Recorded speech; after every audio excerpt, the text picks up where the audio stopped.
ఆత్మబంధువులందరికీ నా యొక్క ఆత్మ ప్రణామములు. మాస్టర్స్, నేను మీ లలిత. మిత్రులారా, ఈరోజు కూడా మనం మరికొంత జ్ఞానాన్ని గీతాయనం నుండి షేర్ చేసుకోబోతున్నాం. మరి మొదటిగా మనం షేర్ చేసుకోబోయే జ్ఞానం 2వ అధ్యాయంలోని 37వ శ్లోకం.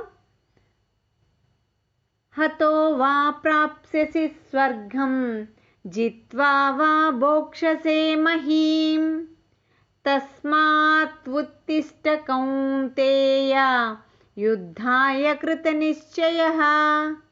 మిత్రులారా, ఈ శ్లోకాన్ని మరొక్కసారి మనం తెలుసుకుందాం.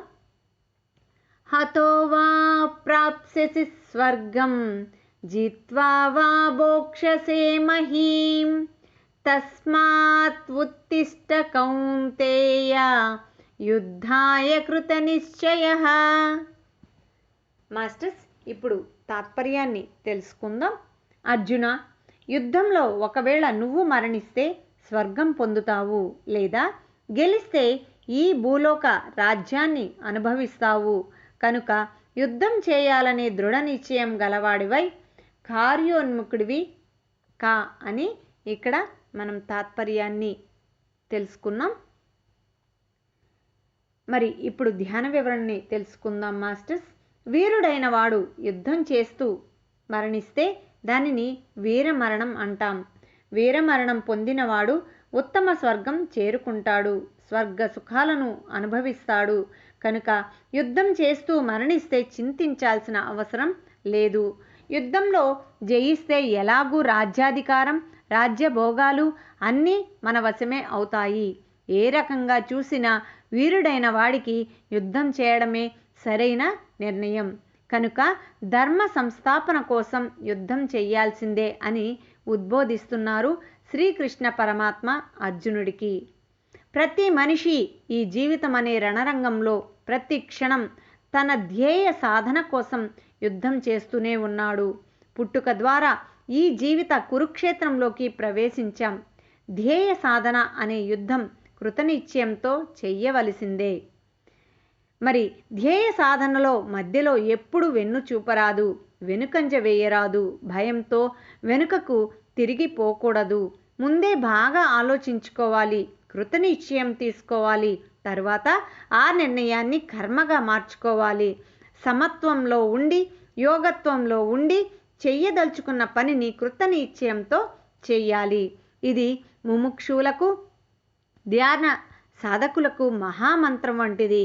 సాధనలో ఎన్ని అవాంతరాలు వచ్చినా, మరి నిరాశ, నిస్పృహ, అధైర్యం వంటివి చుట్టుముట్టినా ఇది గుర్తుకు తెచ్చుకుంటే తిరిగి కొత్త ఉత్సాహం కలుగుతుంది. సాధన కొనసాగించే పరిస్ఫూర్తి తిరిగి చేకూరుతుంది.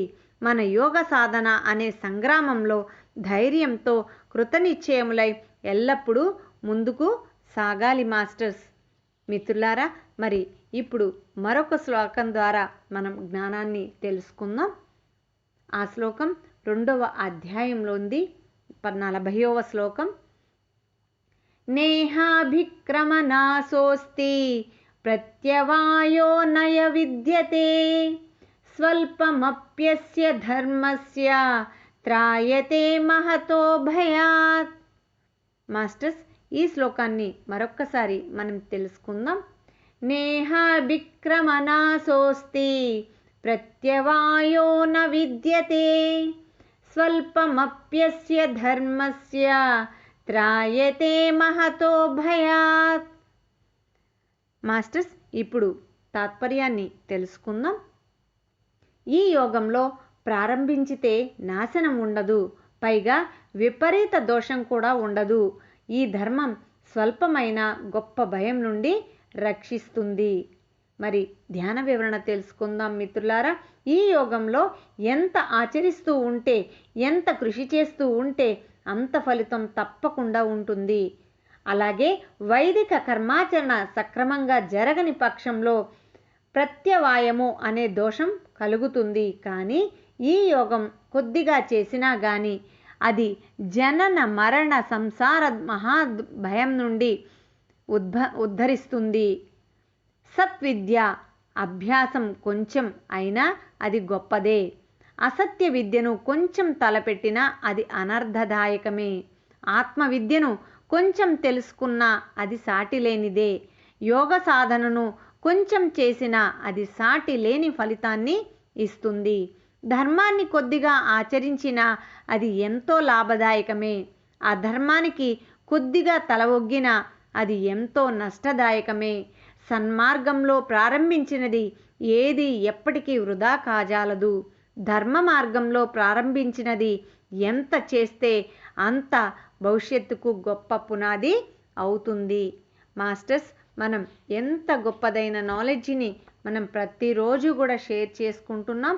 మరి ఈ నాలెడ్జిని మనం షేర్ చేసుకుంటున్నాం అంటే మన యొక్క ఆ ఇన్నర్ సెల్ఫ్ ఆ జ్ఞానాన్ని మేల్కొల్పడానికి, తనలో ఉన్న జ్ఞానాన్ని ఆ అభిలాషను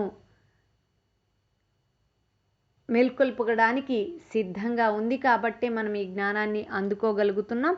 కాబట్టి మనకి మనం హృదయపూర్వకంగా కృతజ్ఞతలు చెప్పుకుందాం మాస్టర్స్. మరి ధ్యాన సాధన ఎంత గొప్పదో మనం తెలుసుకుంటున్నాం కదా. మరి ప్రతి నిత్యం కూడా ధ్యాన సాధన చేద్దాం. ధ్యానం అంటే శ్వాస మీద ధ్యాస. ఇది చక్కటి సులభమైన మార్గం.